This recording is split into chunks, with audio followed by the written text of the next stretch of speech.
All right, welcome everyone. Cellular Healing TV, episode 27. I'm the host of the show, Dr. David-asarnow, I always call him, and I'm Phillips. And we have an amazing special guest today. I'll let Dr. Pompa do a formal introduction because their heartbeat is cellular healing, healing the cell to get people well. One of the most brilliant scientists and PhDs on this subject, Dr. Gary Samuelson. I can't even believe he came on the show today. We're so excited to have you. Dr. Pompa, do a formal introduction for this world changer. Well, yes, thank you for being on, Dr. Samuelson. And he is an atomic medical physicist. And I said at the seminar, if you remember, it sounds like a rocket scientist to me that does things with medicine. But actually, you've been burying yourself in new research. I don't know, you could tell us for how many years, but your background is in nanotechnology, which led you into the subject of today, which is redox molecules. And every time I say to a patient or somebody, redox molecules, something contains redox molecules, I can tell I lose them with that word. So hopefully we can kind of break that down a little bit today and explain to our viewers why redox molecules can change their world, change their life, and why the older they get, the less they have, and why that's significant. So thank you for being on the show, Dr. Samuelson, and bring us the wisdom that you've gained over the years. Thank you very much, Dr. Pompa. I'm also a fan of your work and the good that you're doing for the people out there. Yeah, well, thank you. I do appreciate that. We try to take some of the things that you really, really smart people come up with and make it more simple and make it usable and bring it into the treatment world. One thing that I have said now for the last few years, there seems to be a large gap of what's happening in the research world and what's happening in the treatment world. I mean, in the area of redox, in the area of epigenetics, bacteria, there's some amazing things going on in research, and I love to read the studies, I do. But yet, I see this massive gap that there's doctors not doing this, and yet we have studies, showing this amazing technologies and how it can change health and cells, and yet who's doing it? Nobody. That's my goal, Doc, is to bring what guys like you are studying and bringing to the world into more of a treatment place, and really to the people. So speak about that as we even start, because there's some new stuff and it's exciting. Thank you. Yeah, around the world there are about 5,000 articles being written every year on different medical technologies. It could just be game changers, could be disruptive technologies, and would give us the tools that we need in order to address some of the biggest issues we have out there in health. And they're not quite making it out to the people. And Yeah. it's kind of a sad thing. I don't know, because the patent problems, getting them all sorted out, many other different issues that I have to deal with as a medical researcher. But some of these are just incredible technologies. Nanotechnologies, for example, that can go in and identify tumors and ablate tumors, get rid of them.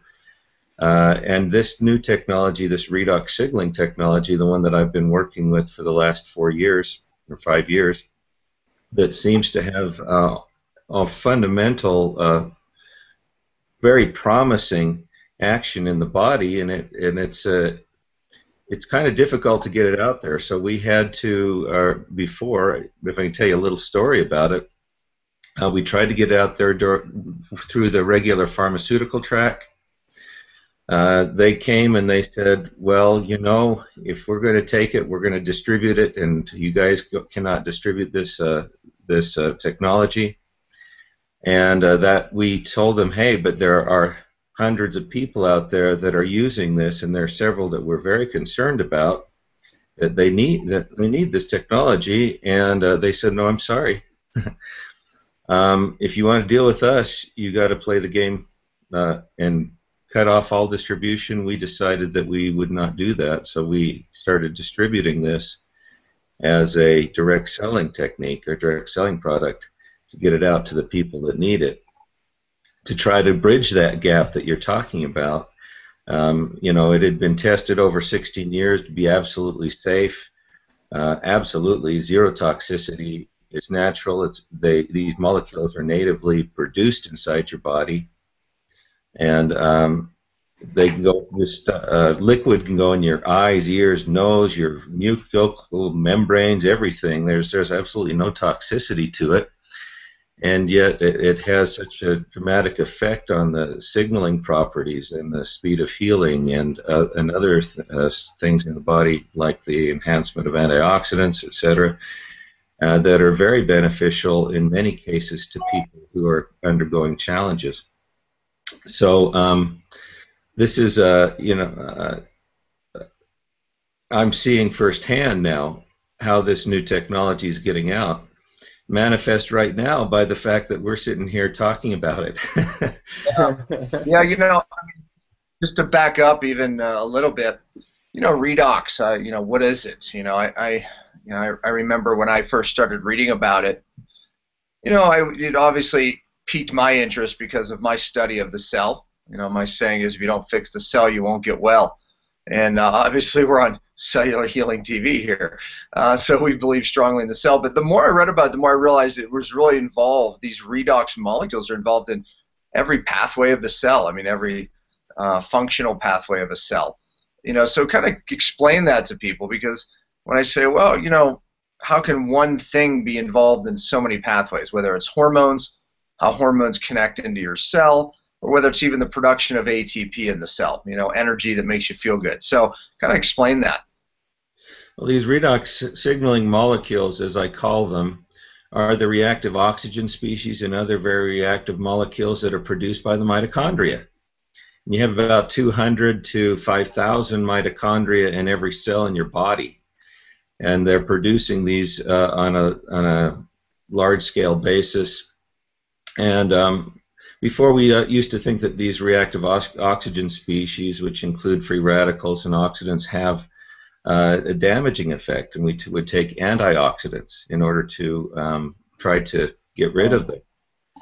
But now, you know, in the last 10, 15 years, mostly in the last 10, we're starting to see these oxidants really have a fundamental role in the signaling of the system. When I'm talking about fundamental role, let's look at plants, for example. The photosynthetic process that's used in order to produce sugars is regulated by these molecules. When sun shines on a plant, it produces free radicals and superoxides, which produces hydrogen peroxide. This hydrogen peroxide interacts with the proteins. There are different thiols and things like thioredoxin inside of plants that change shape when they come in contact with hydrogen peroxide. This slows down the photosynthesis. So a plant in direct sunlight is able to respond and reduce its photosynthetic output, which is very important for a plant. Otherwise, it would burn out. For us, in our mitochondria, we have metabolism. Keeps us alive. Like you said, it produces ATP. It produces the energy we need to live. We also produce in that process these superoxides and hydrogen peroxide and other of these reactive oxygen species, which also prove to regulate our metabolism. And I can't think of anything more important on a cellular level than the regulation of metabolism. It regulates everything in our cells, in all tissues of our body. For example, the production of insulin inside of our beta cells inside our pancreas produce insulin when there is an oxidative stress, which includes production of these reactive oxygen species. And so you just go on and on and on, and there are literally hundreds and hundreds of pathways in the body that are regulated and directed by the equilibrium or balance, the homeostatic balance of these oxidants and reductants inside of our body. Yeah, so I mean, in simple terms, you know, we used to, when you make energy, you make some type of waste, right? If we burn a fire, we can make smoke, we make heat, we make, you know, good stuff, and then we make some bad stuff we have to get rid of. But in the cell, we used to think that this, what you talked about, this superoxide that is a byproduct, we thought it was just the smoke, right, of the fire, and it was something that we had to get rid of. It's funny because the body never wastes anything, does it? So now we've learned that not only this superoxide, now granted, Dr. Gary, if superoxide builds up too much, that can create some problems, right? I mean, so there's this balance of the cell, right? So we need superoxide. Matter of fact, what you're saying is, hey, we've learned that how much we need this superoxide, this byproduct of making ATP, making energy. And we used to thought it was just a bad thing, but now we realize it has all these roles, that we need it for, but yet too much of it's not good. How does this balance occur in the cell? Because what I see, Gary, and this is again coming from more of an actual treatment world, is that when people have an imbalance of this, they're sick. Meaning they could go one way, they could go other. It seems like there's this imbalance of too much oxidation, perhaps too much reduction, or vice versa, or opposite. What keeps it all in this amazing balance? And talk a little bit about how the body even does that. Wow, we really wish that we knew all the answers on that one. Yeah. This is where the cutting edge research is how the body maintains a homeostatic balance and how it utilizes these signaling properties. You mentioned smoke and fire. I like to make an analogy that's simpler to think about. If you're sitting inside your house and all of a sudden you smell smoke, what do? Well, you certainly don't sit down and open the sports section. You probably would run around the house to try to see what's wrong. And if it can't be fixed, you'd probably get out of the house and let the house burn down. The cells absolutely do the same thing. When these oxidants start building up, they'll stop everything they're doing normally and try to fix the problem. It'll push the genetic buttons and switches in order to be able to fix that problem. If it can't fix the problem, then it will kill itself. It'll do an apoptotic process, kill the cell, and then be replaced by healthy normal cells in the neighborhood. Now this is really important because if you get damaged cells, which really are, if you think about it, the key to every problem, every health problem that we have, getting rid of damaged cells, repairing or replacing them, absolutely important. It's actually healing on the cellular level, and this is taking place in every part in your body. So these redox signaling molecules, or the ROS, or the oxidants, serve as the key communicators. When the homeostatic balance gets out of whack inside the cell will do everything it possibly can do to put that balance back into play. And this is absolutely essential then for all of the processes that restore health in the body. One of the biggest examples for you guys would probably be the production of antioxidants. When a cell gets sick, it needs to protect itself against the oxidants. So it releases, as part of this process, NRF2, or NRF2, which goes into the nucleus and pushes the genetic buttons to produce more antioxidants and to protect itself. Now this NRF2 also helps open up the detoxification pathways in the gut to let out the toxins into our intestines, which is very important, let it out into the kidneys. NRF2 helps protect us in many ways all over the body from these toxic insults, as well as prime our body to heal itself. And so it's pushing the buttons of leading to healing and protection and defense against toxins and insults. And in the sense, it's letting these cells repair themselves, like you would try to repair your house if you had that sort of a thing, or take the cells down, kill them, kill the bad cells, and then replace them. Just think about it for a while, Dr. Pompa.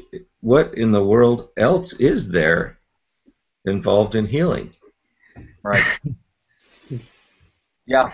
I mean, basically what you've described, and, you know, some people think, oh, gosh, you know, just boring biochemistry here. But, you know, Doc, what you described is, hey, a pathway that if we could fix that pathway, we could just about fix anything, right? It's like it's the most fundamental pathway that the body uses to not only survive, but to be well and to feel well and to produce energy. You know, I know that, you know, just the importance of these redox molecules, a lot of people focus on, you know, a pathway like glutathione, which we do, right? Sometimes we're trying to raise an intracellular glutathione, meaning glutathione in the cell, glutathione throughout the body. But glutathione really doesn't work without redox, correct? Uh-oh. I think he's going to shades. Yeah, I think so. Get here. Yeah, glutathione really relies on this redox process in order to be able to work. And so, yeah, you're right. But it relies on a balance, on this equilibrium. And we've seen in these cell cultures that if we put these redox signaling molecules in the cell culture, the production and efficacy of glutathione goes up. The efficacy actually goes up some 500% on the average. And so it really helps provide the reductants and the oxidants necessary for these molecules to work, the glutathione, superoxide dismutase, other antioxidants. Yeah, yeah. So exactly. I mean, I guess the bottom line is this. I think right now, as you know, of a society, we learned a lot about antioxidants. We got very excited, and everybody started overloading on antioxidants, and now we're realizing that there is another side, you know, to this. There's a balance. There's these redox molecules that really control this balance of we need oxidation. We need the fire in the cell, so to speak. We need it for signaling, you know, and there's this really amazing balance that has to take place. So, you know, again, I think you're right. I mean, obviously, we don't quite understand this amazing intelligence, this homeostasis, but we do know that redox molecules play an absolute amazing role in all these processes, in some role in that balance. The intelligence uses these molecules to activate things, to deactivate things. So am I right on that? Oh yeah, it has so throughout the whole history of life on Earth and every form of life that exists. Plants use this as their primary signaling mechanism and defense mechanism and repair and replace mechanism. People, animals, every form of life on Earth. So, you know, you couldn't be more right in that right. regard. Well, I mean, let's bring it down to a level, and you know, David, maybe you have some questions, or Warren, you know, let's bring it down to now a level. We talked about the science, you know. Maybe you and I are the only two people that got excited on this call, Dr. Samuelson. So now let's bring it down to people are saying it. I couldn't be more excited because there's two things. Doctor, yeah, right. I just play one on Cellular Healing TV, just putting the disclaimer out there. Yeah, exactly. I know. Yeah, but you don't count anymore. But we're talking about people who go, okay, great. What can this do for me? Okay, I mean, there's two questions that I hear quite often, and hopefully you can address it. One is, what can this do for me? What does this do for me? And you actually mentioned something when you spoke at the conference about the number of metabolites that are shifted in the period of time. But then the second question is, how does this happen when people look at the bottle, they say the ingredients, sodium chloride, you know, salt and water. So how does this happen? How's this created? And then what does this do for me, for the listeners? Okay, well, we mentioned all these redox signaling molecules, and they're produced in mitochondria. The mitochondria have certain physical, chemical processes and catalytic processes that uses. We use the same process outside the body in order to be able to take the saltwater solution, oxidize it, and reduce it. That's where redox comes from, by the way, R-E-D-O-X.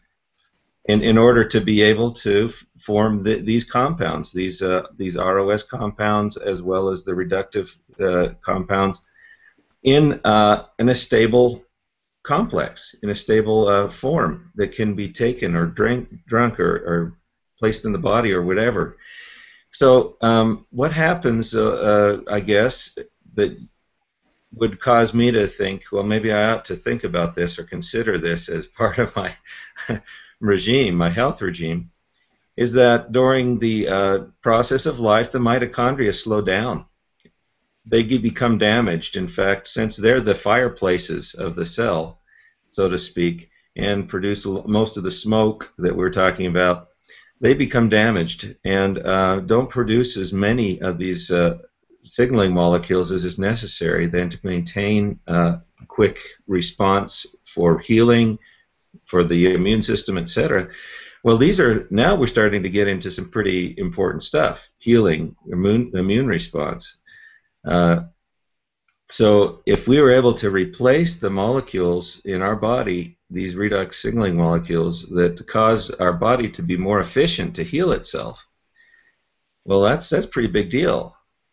You know, at the very beginning, I thought, well, it wouldn't work. I don't think it'll work because they're just too reactive. And I'll tell this story. I tell it all the time. My wife's cutting vegetables, and she cut her finger. It started to bleed, and I thought, oh, okay, haha. Now I get to see firsthand what'll actually happen. I poured a little into a cup and said, honey, would you stick your finger in there? And she stuck her finger in, and the bleeding stopped immediately. It was bleeding quite profusely. It was like a 4-millimeter cut in depth. It was quite deep, and stopped immediately. The pain went away, and I saw healing take place in seconds that normally takes minutes. It usually takes minutes for the body to detect the damage and start the healing process. It started immediately. In a couple of hours, it completely had healed over and closed, and in a day I couldn't even see it. So the thing is, you know, I saw before my very eyes this accelerated healing program that the body is capable of doing, and it impressed the heck out of me. And I said, you know, this is a significant technology. Just imagine the lives that we could save if we were able to make this available to people. That was kind of my dream now at this point, to do that. But it works internally too. So suppose you have a health challenge of some sort that involves a damaged cell. Let's see, which one of those could I mention? You know, there are a few of them that involve damaged cells. Imagine if the body was then enabled to take care of that more efficiently, meaning repairing and replacing the damage more efficiently. What could that mean? And so you start seeing the possibilities. Some of the things we weren't expecting is the athletes use this now for recovery, and they do a fantastic job, you know, in recovering from marathons and Ironmen and all sorts of very damaging types of activities for your body. They do great things, and yet, so we're seeing evidence of this along with the antioxidant efficacy increases all over the place in all of our studies and everywhere that we look, also in anecdotal evidence. So it's pretty remarkable. Yeah, you know, Doug, that was one of the things that interests me. You know, when I tell my clients that, well, this is a product that I take, and they always say, well, why do you take it? You know, I mean, meaning that I thought it was just for people who are sick. You know, it's like, no, actually, one of the things that initially interested me in the product was the research done on athletes and how it raises VO2 max. Simply put, you can get the cell to produce more oxygen. You can get the body to function, you know, at a much higher level, process oxygen much better, much higher, and that's why the athletes take it. And you know, as soon as I started taking it, I noticed a massive difference. And of course, you know, always the science in me wants to say, well, let me stop taking it. Let me take it. Let me not take it. And literally, I could tell a difference whether I took it or not. And here, you know, my son, who often forgets to take it, my 16-year-old, I'm telling you, every time he takes it, before he goes to the gym, he says, "Gosh, every time I take this, I can get out a few more reps. It seems like I just feel such a difference." Absolutely. You know, you don't build up as much lactic acid. So, and I'm sure the old man feels it, the benefits even more than the young man. But even the fact that the young man feels it. I mean, the older we get, the more you said it. You know, there that you know, our cells produce less and less of these redox molecules, and so the more it can benefit us. And you know, they even have, you mentioned about putting it on the outside. You know, there's redox molecules in actually a topical solution, and you know, the company you've worked closely with, that was your latest project, correct? I mean, you developed and stabilized the oral product, which really they started, I think, doing IV with it at first, and then you worked on now this outer product for the skin. Okay, yeah, the oral product you can't use for IV, just to clarify that. No, Okay, wasn't originally. No, I'm saying that's where originally they were used before you were able to stabilize. I got you. You know, just to clarify, you know, we can't use it. Of course, we don't have a product like that. But the oral product, it was so effective on the inside, but it isn't as wow or dramatic, because on the inside, healing, you don't feel it. You know, you might feel it if you're doing athletic type of activity. Hey, but what we did is we tried to find something that was compatible with this stuff, because it breaks down so easily. It has reactive oxygen in there, and it'll break down very easily in the bottle if we're not careful. So our manufacturing techniques and et cetera have to be almost top of the line in order to be able to do this. But the gel that we have, we finally found a kind of a gel. It's a clay derivative that will hold the liquid without denaturing it. And so we now have this gel carrier, and we put it in a gel carrier, and you can put it on your body and on your face, and we saw well, reduction in wrinkles, reduction in blotching, reduction in all of these things, and increase in elasticity, which is amazing for me, because you know that means the skin cells are producing more elastins, more collagen, and things like that. Damaged skin and damaged skin cells are very obvious. And using the gel then is a way to show people demonstrably that it's working. And so you know, now that they're using this gel, almost everybody is flooding out pictures before and after of you know, how their skin health is increasing, and how their appearances are getting better, etc. And so it is neat. Your skin's an organ, and we take, you know, I've seen absolute miracles with people taking this product orally, and you know how just the shifts that occur at the cellular level, and then therefore their health with autoimmune and so many different, you know, conditions. But the skin is an outer organ, like you said, and people start using it. Now they're seeing what's been happening on the inside. You know, I had these, you know, age spots, these dark colored spots that appeared over the last few years, you know, as I quickly approached 50, which will be next year. And within the first month or two, some took longer than others, they disappeared. Yeah, so I mean, I closely watched it. That was my, you know, little thing that, you know, let me see what this stuff does. And yeah, I mean, it made an absolute amazing difference. So I had some sun damaged spots, like just some, you know, areas on my arms. I mean, just absolutely changed it. So it's neat to watch redox happen on the outside. That's the outer reflection of what's happening on the inside also. Well, the amazing thing that I've seen with this is, imagine if and the studies, and Dr. Gary, you can confirm it, it has a wrinkle reduction and all these other things that you talked about of 20% or more in less than 28 days. And if we start looking at it and saying, wow, our skin, which has been getting older and older and aging, and we can sort of see right in front of our face a before and after photo in such a short period of time, just imagine what it does on the inside of the body.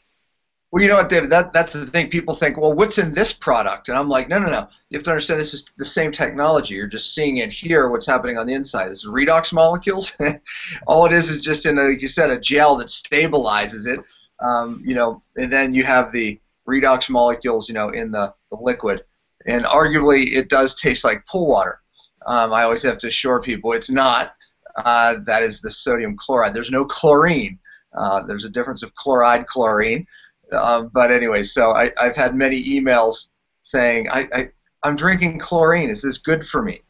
So I always try to explain it to people because I have a PChem, master's level PChem background, and I try to, oh, it's the carrier solution. Well, you have to have a certain salinity and temperature and pressure to stabilize molecules inside and they just shut down. But I don't know the easiest way to explain that. You know, it's the carrier solution that keeps what's being delivered to the cell stable. I mean, I don't know how else to say it to them. And I wanted to show you guys. Here's the water, for the oral, and then here's the skin external product as well. You can spray this on your face and stuff, but Dr. Samuelson, when you develop this, it absorbs better in the skin than even the spray, I imagine. And I wanted to ask you this. I haven't been taking it for a week. I've been busy and just kind of like Dr. Pompa's son, just not taking it. And I noticed my restless leg coming back. So I'm like, immediately I thought, I forgot that it went away, of course, because I didn't do a symptom questionnaire before and after. And I took a bottle or two over just a packet over the last couple of days, and now it's gone again. I always wondered why that would be. I mean, obviously, you know, restless leg has a lot to do with methylation and things like that. So it was an interesting find as well. Yeah, things that are genetic or that you're susceptible to. If you increase the efficiency of these cell responses, the cells then start their. Even though it's a genetic, let's say, for example, it's a deficiency in glutathione that you have. And this stuff then increases the efficacy of the glutathione that you have. Even if it's a genetic deficiency, you can actually make some progress on it, you know. Or if it's a susceptibility due to other things that are happening in your body, it kind of helps the cells to be able to repair and replace themselves more efficiently. And you stop taking it, well, you lose that efficiency. So you know your body, if you're susceptible or you have a genetic thing, will just return to its normal state. And so you know, in many cases, or especially in genetic cases, it's important that you keep on taking it in order to be able to maintain the same efficacy that you need in order to get over it. I'm back on the wagon, that's for sure. There's no doubt about it. Doc, what you just, you know, talked a little bit about there, you know, epigenetics, where we can turn genes on and off. We realize that so many symptoms or things that our bodies are expressing, whether it's good health or bad health. I always say that we're all on this call right now expressing from our DNA good things and bad things. You know, I know just from the use of the product that it has a major effect on changing that gene expression. You know, there's these little switches in the cell that we know, you know, Warren talked about methylation. You know, redox plays a role with methylation. And therefore it plays a role in turning off those genes, turning on good genes, turning off bad genes. I've watched it. I've watched it clinically happen when people come on and off the product. And those quick changes that occur can only be explained with epigenetics or genes being turned on and off. Yeah, that's. I went to a conference this past weekend, and there were 3 PhDs in redox biochemistry there. We sat down and we had a little bit of fun. We found, or they were teaching me actually what was happening inside with this product. I'm now hooking up with some pretty cool guys. And it's exactly what you say. The switches inside your body, the ones that, for example, release this NRF2, are very important in these pathways. Yeah. So for example, you have inflammation in the gut. It turns off some of these pathways. You can use this to turn them back on and get the toxicity going out of your gut, which is one of the biggest pathways for toxicity, for toxic elements to leave you, and it also takes the burden off of your kidneys. And you can switch on some of these pathways that you said that enable the mitochondria and the metabolism to be more efficient. And we've seen that in our human clinical trials, these metabolites. We looked at 260 some metabolites. People that took ASEA had shifts of over 60 of these metabolites, and mostly toward more efficient energy utilization. But we saw clinically that these switches are being turned on when you use ASEA. Now, there's so many of them that it's impossible to know exactly, to be able to say anything about, the exact pathways from the studies we've run. So we're going to have to be a lot more specific on which switches we're turning on and not. But it seems like they're the same switches that you would turn on if you were to exercise. So when you exercise, you create these reactive oxygen species in your body, ROS. I just wanted to mention another researcher that is kind of getting on this horse now. His name's James Watson. He's the co-discoverer of the helical structure of DNA. He now says that the most important research that he's doing is reactive oxygen species, is the signaling process, is redox medicine, as they call it now. And he says that he uses exercise to turn on these genes. Well, here we have, not everyone can run 3 hours on a treadmill in order to do so. Right. So now we have a substance that is able to turn on these switches without having to, have extensive exercise.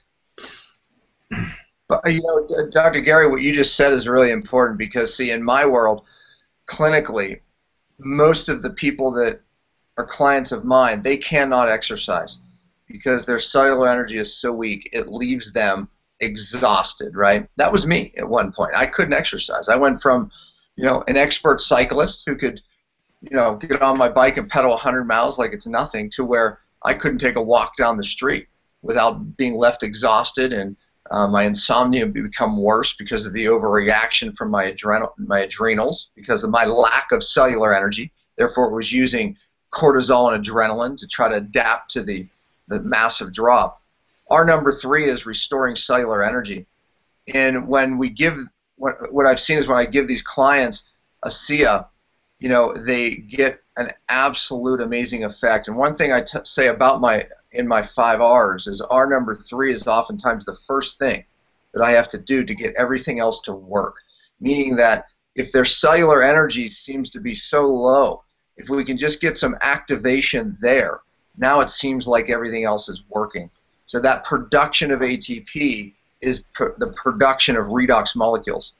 So it's been really amazing for me to watch when we add ASEA. It is adding that spark, that fire, that now it seems like now all of a sudden their methylation, things I'm giving them over here, are now able to work again. Just like the exercise would do. Exercise makes everything work a little better, producing more redox molecules during that process, more cellular energy. We can get the same thing accomplished with the ASEA in those who can't produce that type of energy. Yeah, good. Great. Yeah, clinically, it's neat when you hear that. When you hear that, and then you pull it back into the clinical world and say, yeah, that applies absolutely clinically as well. I have a question, Dr. Gary. Oftentimes, people say, "Well, how do I know?" And I say, I say, take the ASEA 90-day challenge, because if people take it every single day for 90 days, now I do know that you experience a metabolite shift, you experience things in your body almost immediately that people don't feel. Why is in my mind 90 days is a good number for people to I haven't had anyone who's told me that they haven't felt something within 90 days. Either they're going to feel a positive reaction or they may get a little bit of a detox symptom, but everything's good because we at least know that it's working. What do you think about that 90-day number as far as people trying it? Yeah, we have about 100,000 people out there. I have my thumb on a few of them. I really enjoy this work, by the way. I'm affecting more lives than I possibly could affect if I were into medical research in almost any other field. So we get to hear the stories come back, and it seems like after 30 days, maybe 30 or 40% of them have felt something or have seen a difference. In about 60 days, 60%, and about 90 days, 90%. It's easy to remember. But it seems like after 90 days, almost 90% of the people have had some very positive experiences. First couple of days that you take it, or maybe even up to a week, you might get this detoxification thing going on. This is a normal thing that happens when we start to unblock these pathways, these detox pathways, especially in the gut. So the athletes that were in our human clinical trials, they'd come back to me and they'd say, "You will not believe what's coming out of me." And then some of the people that have been in the military and have had also some challenges due to toxicity have had really smelly sweat and gray stuff coming out of their sweat and other things happening that start to indicate that the body's starting to open up these channels, these detox channels and pathways. So very important to getting the body clean. Well, the first week, all of that stuff is dumping out, and you can't expect it to happen immediately. So you might get some detox symptoms, and then after that, if you drink a lot of water, you also need to be able to hydrate and have good nutrition when you're doing this, because like I said, it's kind of popping the body up to the level that you would if you exercise. Well, you need good nutrition, hydration when you exercise. When you start taking ASEA, the same thing. It washes out the toxins, helps it wash out the toxins, and also helps the body to have the strength and the nutrients that it needs along with this to put things back in shape, in order. So, I don't know if that helps at all, but that's kind of what I've seen out there in the field. Yeah, I've had severe autoimmune clients of mine just with literally drops of ASEA start detoxing. And they have to literally work their way up to full droppers, to ounce, 1 ounce, 2 ounce, 3, and work their way up that ladder. Matter of fact, I would say most of the clients, that I see, that's the case. They literally have to work their way up because, again, they're very, very toxic, sick people. And when you get that cell working and open up those pathways at the cellular level, at the gut, you're going to absolutely create some type of reaction. But listen, Dr. Gary, I love a product that, no matter what, someone feels something. And one of the things I always say is if you're not feeling something on ASEA, just keep taking it. One way or another, you're going to feel something. You're like, wow, my brain works, my brain fog's gone, I feel more energy. Or, oh my gosh, I have a headache and loose stools, what's going on, right? And the nice thing about it, because it's a liquid, you can always find a dose that works for somebody. You can just back up to where you don't have the symptom, in 3 days, push forward again and see what your body does, and eventually we're always able to raise people up. And then there's those folks that just seem like they can take it, and it seems like it's not doing anything. Explain that. I mean, it's meaning that they need a lot more. It's not until we hit 8, even 10, and I've had some people even 12 ounces, and then bam, everything changes. Explain that. Well, everybody has a different homeostatic balance inside them. You look at your hormones, for example, you need different levels of hormones inside each individual. You look at anything that's kept in balance by the body, and it keeps everything in relative balance, but not everybody's the same. It's the same for these redox signaling carriers. Some people have a heck of a lot, and the body's used to it. So in order to get over that hump, you have to give it a lot more. You have to kind of push it. So what I suggest is you take what I call a spike.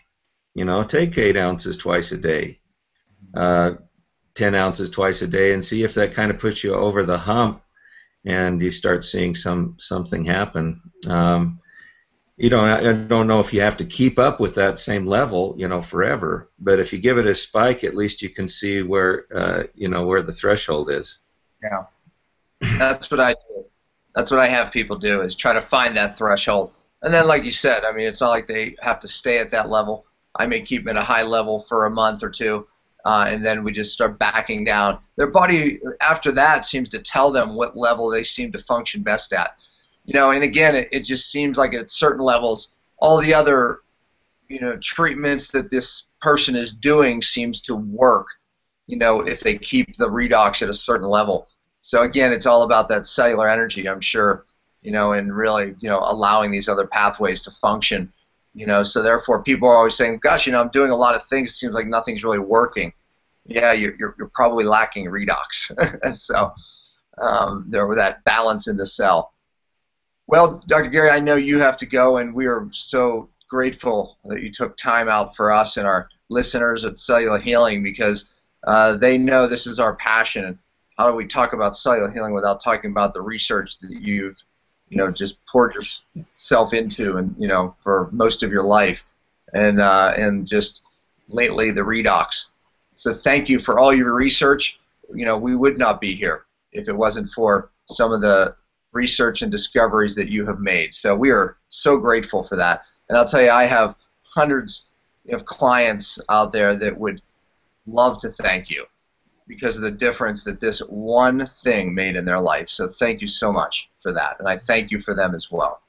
Thank you for helping my dream come true. Absolutely. You can see it in your eyes.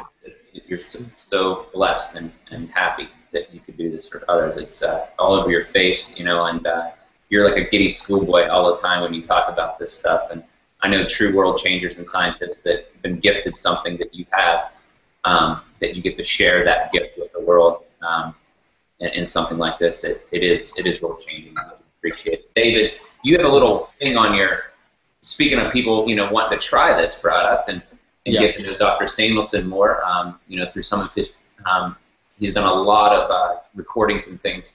Is this Redox on your website? Yeah, right under my name. I just changed it. A link, www.redox180.com. Redox, R-E-D-O-X 180.com. They can get some more information about this amazing product that you graciously have taken your time to talk about redox signaling molecules and really peeling back the layers in a deep level, and then making it accessible for everyone. So thank you so much for today. This has been absolutely amazing, and we're honored to hear from you and have you share this with all of our listeners.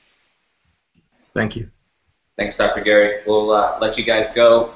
Cellular Healing episode 27, another world-changing show. Heal the cell, get well, restore your life, share this message with the world. Cellular Healing TV, cellularhealing.tv. Take care, guys. God bless.